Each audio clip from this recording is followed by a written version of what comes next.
Assalamualaikum warahmatullahi wabarakatuh. Perkenalkan, nama saya Christina Yuniarti, Nurse MKEP, NIDN 11180681101.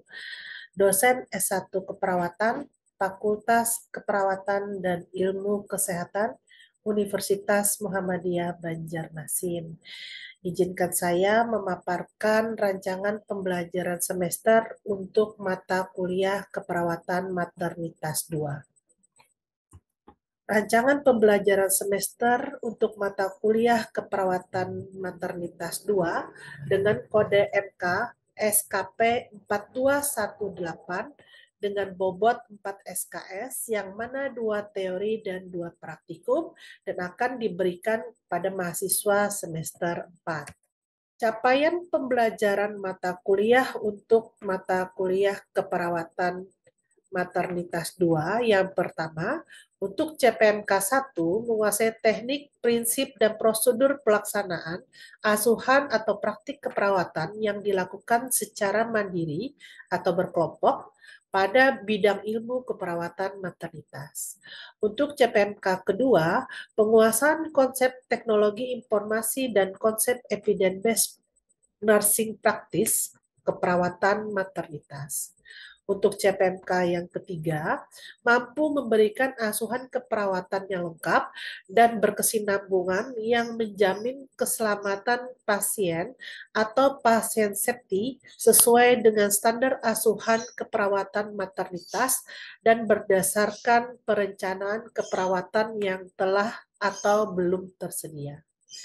Untuk CPNK keempat, mampu memberikan asuhan keperawatan dan menyusun intervensi pada area spesialis keperawatan maternitas sesuai dengan delegasi dari nurse spesialis. Dan untuk CPNK yang kelima, mampu memberikan asuhan keperawatan maternitas yang komprehensif berdasarkan nilai-nilai Islam.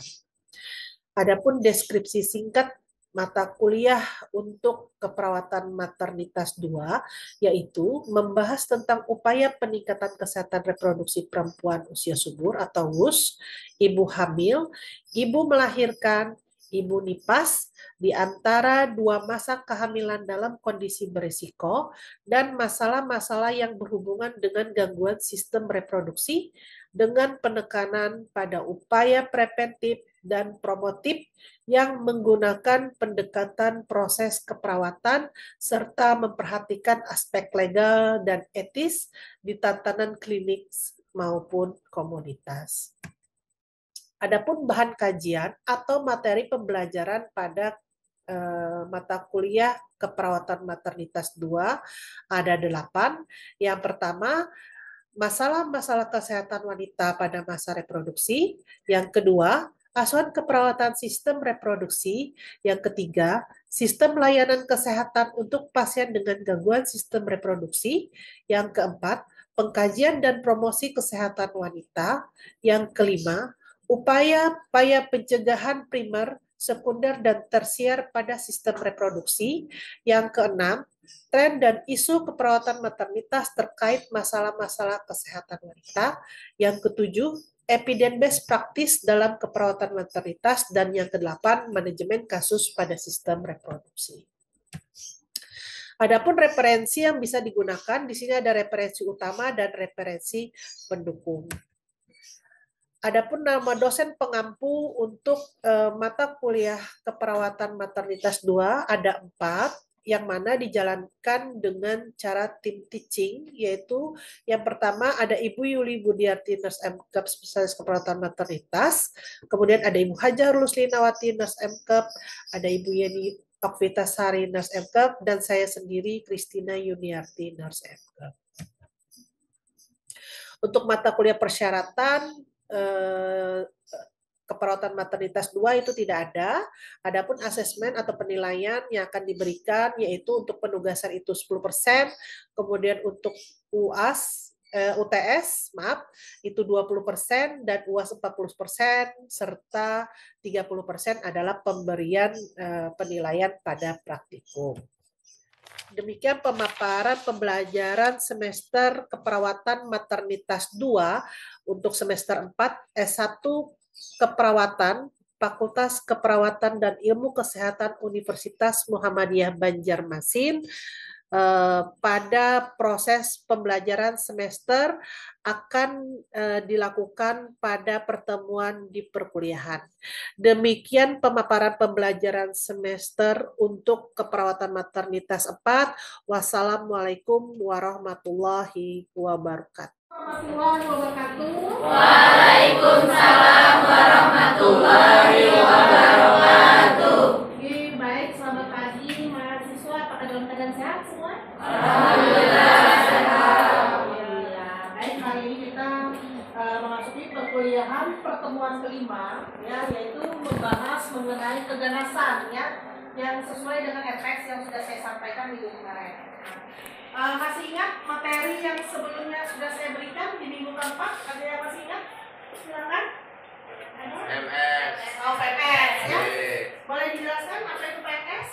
PMS adalah penyakit menular seksual, Ya. disebabkan oleh seks bebas, terus hubungan seksual berumur, dan juga dikatakan tidak berkaitan dari peserta. Ini bagus ya, good ya.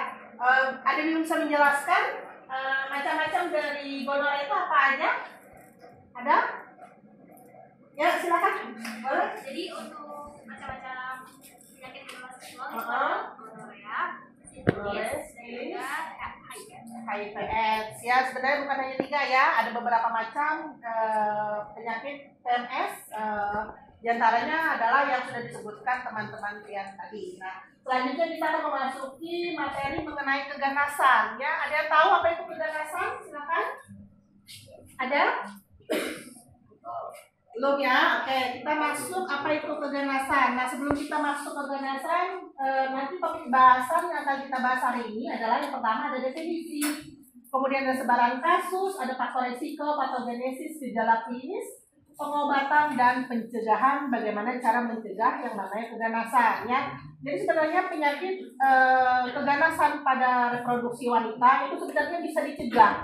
Ada beberapa yang bisa dicegah, ada yang tidak bisa dicegah. Nah, di sini kita akan membahas satu-satu mengenai keganasan itu sendiri. Nah, stop kanker ya. Kemudian selanjutnya apa itu kanker? Ya, kanker serviks ataupun lebih dikenal dengan kanker rahim ya pada wanita adalah tumor ganas yang tumbuh di dalam leher rahim atau serviks yang merupakan bagian terendah dari rahim yang menempel pada puncak vagina ya. Nah, ditandai dengan adanya pertumbuhan sel yang abnormal. Nah, kemudian apa sih yang dikatakan kanker serviks? Kanker serviks adalah kanker yang mengenai organ bagian serviks, organ reproduksi wanita. Ya, di sini letaknya. Jadi bagian inilah yang akan terkena. Yang mana kalau misalnya semakin parah kanker tersebut, maka dia akan semakin mengenai organ-organ yang lain. Nah, ini adalah organ reproduksi dari wanita. Nah, klasifikasinya kanker sendiri ada banyak di sini ya. Ada yang dikatakan karsinoma. Ya, karsinoma itu yaitu berasal dari kulit, ya, kanker pada bagian kulit. Kemudian kalau leukemia adalah kanker darah, ya. Kemudian ada juga adenoma. Adenoma itu kanker yang berasal dari kelenjar tiroid, ya, atau kelenjar adrenal, ya, atau kelenjar pada kelenjar jaringan yang lain. Kemudian ada yang dikatakan dengan sarkoma. Sarkoma itu berasal dari tulang, ya, biasanya disebut dengan kanker tulang atau bahasa medisnya sarkoma, ya. Kemudian ada juga limfoma. Limfoma yaitu kanker yang berasal dari kelenjar getah benih. Ada kanker ovarium, biasanya ditandai dengan gejala terjadi pembengkakan pada bagian perut, ya, perutnya membesar, ya. Dia tidak hamil, tetapi justru dia mengenai masalah kanker pada sistem reproduksi. Kemudian ada kanker payudara, ya. Kalau sudah seperti ini sudah stadium lanjut, ya, stadium akhir, yang mana biasanya pengobatannya hanya bisa dengan kemoterapi, ya. Kemudian ada kanker serviks, ya, sama kanker paru dan kanker serviks biasanya mengalami nyeri pada daerah bagian abdomen bagian bawah, ya. Kemudian ada kelenjar getah bening ya, ini dialami oleh Ustaz siapa? Arifin ya. Nah, dia mengalami kanker kelenjar getah bening. Kemudian ada kanker yang lainnya, yaitu ada kanker kulit ya, ada kanker nasofaring, kemudian ada kanker otak ya, kemudian ada kanker usus besar. Nah, ini hanya tambahan saja. Yang kita bahas adalah hari ini mengenai kanker serviks dan kanker payudara ya, karena berhubungan dengan organ reproduksi wanita. Nah, sebaran kanker sendiri ya di sini menurut WHO didapatkan 490.000 perempuan itu didiagnosa menderita kanker serviks ya. Dan ya, Indonesia salah satu juga penyumbang kanker serviks terbesar ya. Nah, di Indonesia sendiri terdapat 41 penderita kanker serviks setiap harinya dan jumlah yang meninggal kurang lebih 20 kasus setiap harinya. Bisa dibayangkan ya, setiap harinya 20 kasus. Ya, kalikan aja dalam 1 tahun ya berapa orang yang sudah terkena kanker serviks. Apa faktor penyebab dari kanker serviks? Di sini ada beberapa faktor. Yang pertama ya, bergonta-ganti pasangan ya. Nah, ini ya mungkin jangan ada di antara kalian di sini ya yang suka bergonta-ganti pasangan, nanti kalau sudah menikahnya cukup setia sama 1 orang saja ya. Kemudian semua wanita yang pernah melakukan hubungan seksual itu berisiko menderita kanker serviks. Jadi kalau sudah aktif secara seksual itu sangat berisiko. Walaupun kita tidak bergonta-ganti pasangan, tapi berisiko. Ya, yang namanya berisiko itu belum tentu terjadi.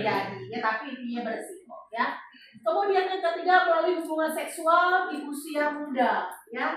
Nah, kenapa di usia muda tidak boleh melakukan hubungan seksual? Ya, karena organ reproduksi kita walaupun sudah dalam keadaan matang, tetapi dia tidak siap untuk dilakukan pembuahan. Ya, di usia berapa siap dilakukan pembuahan? Yaitu di atas usia 20 tahun. Ya, kalau masih di bawah usia 20 tahun itu tidak siap ya, karena organ reproduksi sudah matang, tapi tidak siap untuk dilakukan pembuahan. Nah, hubungan seksual dengan satu pasangan mengurangi resiko terkena yang namanya kanker serviks. Jadi intinya harus setia ya. Nah, seseorang yang mempunyai riwayat kanker serviks ya belum tentu dia kanker serviks. Ya, jadi kanker serviks itu bukan penyakit keturunan, tetapi penyakit yang disebabkan karena apa? Seseorang yang sudah aktif secara seksual dan bergonta-ganti pasangan itu dia berisiko. Tapi yang kalau keturunan dia berisiko juga, tapi dia bukan dikategorikan sebagai penyakit keturunan seperti itu ya. Kemudian ketika proses ini rusak, sel kanker itu tadi mulai terbentuk ya. Kalau sudah mulai terbentuk, maka sel dapat mengalami pertumbuhan yang tidak terkendali dan tidak terkontrol. Yang mana apabila sudah tidak terkontrol, maka dia akan merusak dan bermutasi pada DNA. Kalau sudah seperti ini, maka sel kanker merupakan hasil mutasi dari DNA, onkogen, dan gen penekan tumor sehingga menyebabkan pertumbuhan sel yang tidak terkendali. Itu adalah patogenesis dari terjadinya sel kanker. Apa gejala klinisnya? Yang pertama nyeri pada bagian perut bawah ya seperti gambar tadi ya. Kemudian yang kedua, saat berhubungan intim selalu merasakan sakit ya. Bahkan sering diikuti dengan adanya perdarahan perpalinan ya. Kemudian yang ketiga, perdarahan setelah menopause atau mati haid. Ya, jadi kalau orang menopause itu kan biasanya tidak menstruasi lagi kan. Nah, itu dia kembali terjadi perdarahan pada vaginanya ya. Kemudian yang keempat, mengalami keputihan yang tidak normal, ya, disertai dengan perdarahan, berbau, bahkan jumlahnya berlebih, ya. Bahkan biasanya ditambah dengan adanya warna kehijau-hijauan, ya, kuning kehijau-hijauannya itu kalau dia mengalami keputihan. Kemudian sering merasakan sakit pada daerah pinggul, ya. Kemudian mengalami sakit saat buang air kecil atau biasa kita sebut dengan ISK, infeksi saluran kemih, ya. Kemudian pada saat menstruasi, darah yang keluar dalam jumlah yang banyak dan berlebih. Ya. Kemudian kalau sudah seperti itu biasanya kita akan mengalami yang namanya anemia, ya, karena kekurangan darah tadi. Nah, ini kalau sudah stadium akhir. Ya. Kalau sudah seperti ini, kira-kira bisa diobati? Bisa ya, dengan cara apa? Kemoterapi. Ya, kalau sudah seperti ini, kemoterapi yang dilakukan. Tapi dilakukan dulu pengangkatan baru dikemo, ya. Dikemo dulu ya, diambil dulu spesimennya, di backup ya, apakah ini berpotensi ganas atau tidak ya. Kalau sudah seperti ini, kalian sudah ganas ya. Nah, ini biasanya larinya ke kemo ya. Ini bisa dicegah ya. Bagaimana mencegahnya? Ya, yaitu dengan deteksi dini ya. Di antaranya ada pap smear, ada IPA ya, pap smear, ada IPA, ada TIFNIT dan kolonoskopi ya. Ini adalah pencegahan atau deteksi dini terjadinya untuk mengetahui adanya kelainan pada organ reproduksi ya. Nah, bagaimana mencegahnya? Yaitu yang pertama melakukan vaksin HPV ya, kuman papiloma virus di usia pranikah ya, atau sebelum menikah. Apalagi kan sekarang ada program pemerintah Pak, anak usia SD kelas 5 yang belum mengalami menstruasi itu diwajibkan untuk vaksin ya, yaitu vaksin HPV kuman papiloma virus guna mencegah terjadinya keganasan pada organ reproduksi. Jadi sebelum nikah Bu, kalau sudah menstruasi Pak Bu, boleh ya, tapi dia tidak sebelum melakukan hubungan seksual ya, itu wajib kita melakukan vaksin. Kemudian yang kedua, rajin melakukan pap smear maksimal ya, setiap 1 tahun sekali ya, pap smear ya, dilakukan pap smear setiap 1 tahun sekali. Kemudian memelihara kesehatan tubuh yaitu dengan cara berolahraga ya. Kemudian yang keempat, setia pada pasangan ya, cukup 1 pasangan saja ya, tidak perlu gonta-ganti ya. Kemudian yang kelima, tidak merokok ya, baik pada laki-lakinya maupun pada perempuan. Bagaimana cara pengobatannya? Pengobatannya di sini bisa dengan apabila kita rajin pap smear, maka insya Allah kita terhindar dengan namanya keganasan tadi ya. Nah, pengobatan yang pertama yaitu dengan cara pembedahan. Ini kalau masih dia stadium 1 ya, masih bisa dilakukan pembedahan. Ya, bisa dilaser, pembedahannya bisa dengan cara listrik, bisa juga dengan cara pembekuan atau pembuangan dari kanker sendiri.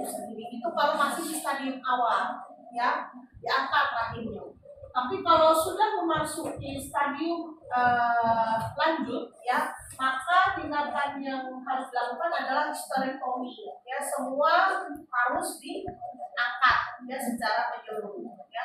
Kalau sudah tidak bisa lagi dengan hysterektomi ya, setelah hysterektomi ternyata masih ada ya, maka tindakan selanjutnya adalah kemoterapi dan radiasi. Nah, kemoterapi dan radiasi inilah jalan terakhir. Kalau sudah tingkat keparahannya tidak bisa ditolerir lagi ya, seperti itu ya. Nah, kanker payudara adalah kanker tumor ganas yang terbentuk dari sel-sel payudara yang tumbuh dan berkembang tanpa terkendali, sehingga dapat menyebar di antara jaringan atau organ terlibat pada payudara atau bagian dari tubuh yang lainnya. Nah, tanda dan gejalanya di sini ada beberapa. Yang pertama, terdapat benjolan dan memerah pada sekitaran payudara. Ya. Kemudian pada bagian payudara itu bagian kulit luar dari payudara kita itu dia bentuknya berubah, ya, teksturnya berubah seperti jeruk nipis. Yang pernah kan lihat jeruk nipis kulitnya seperti apa? Nah, seperti itu dia berubah, ya. Kemudian terjadi reaksi pada bagian payudara, ya, kulit susunya itu termasuk ke dalam tertarik ya, karena ada keganasan itu tadi. Nah, kalau sudah seperti itu, maka akan terjadilah seperti ini. Ya. Nah, ini adalah kalau kita sudah mengalami masalah pada kanker payudara, ya. Nah, kalau sudah seperti ini, berarti apa yang harus dilakukan yaitu dengan cara pengangkatan tadi, ya. Setelah diangkat baru di kemoterapi, ya, atau di radiasi. Kalau di bawah, kalau normalnya itu kan seorang wanita itu kalau mengalami menstruasi itu di usia normalnya di usia 10 tahun, 11 tahun ya. Kalau kita seperti itu ya. Tapi kalau dia di usia 18 di usia 8 tahun sudah mendapatkan menstruasi, maka terjadilah penumpukan hormon estrogen, ya. Hormon estrogennya menumpuk, ya, sehingga pada saat dia memasuki usia yang lebih tua atau di usia 50, ya, misalnya dia usia 50 selesai menstruasi itu, yang berapa banyak hormon estrogen yang menumpuk di dalam tubuh. Nah, sehingga disitulah dia berisiko terkena yang namanya kanker payudara. Ya, dia dari hormon estrogen itu tadi, dia penumpukan hormon estrogen yang terlalu banyak. Atau bisa juga perempuan yang menopause di usia 50 tahun. Ya, tadi sama karena hormon estrogen yang terlalu banyak menumpuk di dalam tubuh, ya. Kemudian belum pernah melahirkan, ya, kemudian tidak pernah menyusui. Nah, ini ya, tujuan dari pengendalian kanker di Indonesia yang pertama untuk menurunkan angka kematian akibat kanker. Kemudian yang kedua, meningkatkan kualitas hidup penderita kanker, yaitu dengan meningkatkan deteksi, dini, penemuan, dan tindak lanjut dari kanker. Nah, sebenarnya kanker payudara ini juga bisa dicegah, ya, yaitu dengan cara apa? Ya, yaitu dengan cara sadari. Ya, apa sadari? Ada yang tahu? Sadari adalah pemeriksaan payudara sendiri, ya, jadi dilakukan seorang diri, dilakukan oleh diri itu sendiri, ya, dengan cara mempalpasi, dengan ada beberapa gerakan yang bisa dilakukan untuk mendeteksi adanya kelainan pada payudara, ya. Kalau misalnya pada saat kita melakukan pemeriksaan sadari, terus ditemukan ada benjolan yang dicurigai adalah masalah pada payudara kita, maka kita lakukan tindakan deteksi selanjutnya adalah dengan cara sadanis. Apa itu sadanis? Yaitu pemeriksaan payudara yang dilakukan oleh tenaga medis, ya, yaitu dengan cara melakukan pemeriksaan mamografi. Nah, di sini ada istilah cerdik, ya. Cerdik itu apa? Yang pertama, cerdik untuk kanker dapat dicegah dengan menurunkan atau menerapkan perilaku cerdik, ya. Cerdik di sini yaitu C, yang pertama cek kesehatan secara berkala. Kemudian E, menyiapkan asap rokok, R, rajin aktivitas fisik, ya. Kemudian D, diet dengan gizi seimbang, ya. Jangan salah kalau diet merasa gemuk terus diet gak makan 1 hari, nanti makan siang aja, salah, ya. Jadi diet yang bagus dan seimbang itu seperti apa, ya. Istirahat yang cukup, ya. Kemudian jangan lupa olahraga, kemudian kelola stres yang benar, ya. Di mahasiswanya jangan terlalu stres, ya, bisa dengan tugas yang banyak, ya. Juga salah satu juga yang mengakibatkan atau beresiko terjadinya suatu keganasan. Apa peran nakes di sini? Peran tenaga kesehatan di sini apa? Yang pertama, sadari, ya. Kemudian mendukung penyebarluasan informasi dan edukasi kepada masyarakat dalam pencegahan kanker itu sendiri. Nah, ini ada beberapa gerakan sadari. Ya, yang pertama, mengangkat kedua tangan, ya. Kemudian setelah kita mengangkat, kita lihat payudara kita naik secara bersamaan, tidak pada kita mengangkat, ya. Kalau normalnya itu naik secara bersamaan, ya, kalau kita angkat. Nah, kalau naik secara bersamaan berarti normal. Setelah kita angkat, kita letakkan tangan di pinggang, ya. Kemudian amati kedua payudara simetris atau asimetris, ya. Setelah itu baru kita letakkan satu tangan di tengah kepala. Yang satu mempalpasi dengan cara zigzag, ya, turun naik, ya, atas bawah dimulai dari aksila. Kenapa aksila perlu dilakukan pemeriksaan? Karena biasanya aksila ini adalah bagian yang tidak tersentuh pada saat kita melakukan pemeriksaan payudara tadi, ya. Jadi dimulai aksila. Karena bisa berjalan pada aksila. Nah, kita palpasi, ya, dengan cara zigzag, kemudian dengan cara melingkar seluruh bagian payudara sampai ke aksila. Kemudian yang terakhir baru kita pencet kedua payudara kita. Kita cek cairan apa yang keluar di bagian putih, ya.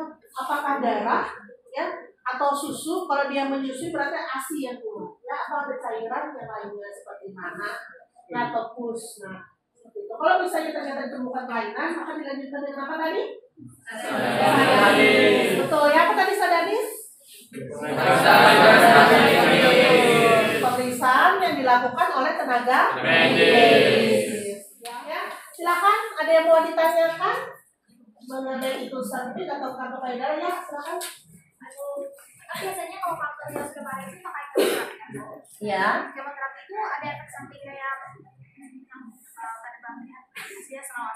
Betul, ya. Betul, ya. Bagus pertanyaannya. yang namanya efek samping dari kemoterapi itu pasti ada ya. Di antaranya biasanya penurunan nafsu makan ya, kemudian rambut itu rontok ya, yang tadinya kulitnya putih ya bersih itu berubah menjadi kehitaman ya.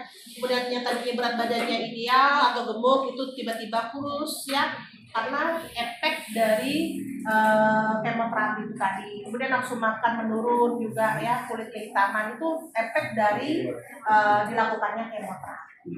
Ya seperti itu ya, jelas? Ya, ada yang mengalami kalau orang mengalami kanker serviks itu biasanya sulit untuk terjadinya kehamilannya karena adanya kelainan pada atau ada masalah pada organ reproduksi. Ya. Kalaupun misalnya di terapi atau diobati tetap tidak bisa terjadinya kehamilan. Walau yang misalnya Tuhan berkehendak bisa saja terjadi, tapi kebanyakan kasus ya beberapa jurnal mengatakan bahwa kalau seseorang terkena kanker serviks itu kesulitan untuk terjadinya kehamilan. Yang ada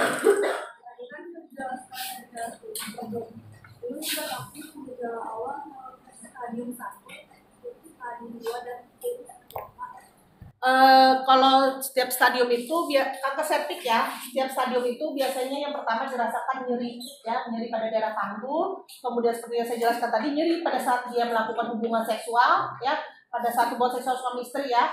Nah biasanya dibarengi dengan perdarahan ya. Kemudian gejala awalnya juga dia biasanya mengalami keputihan yang sangat hebat ya, yang berbau, kemudian berwarna, kemudian disertai dengan keluarnya darah ya.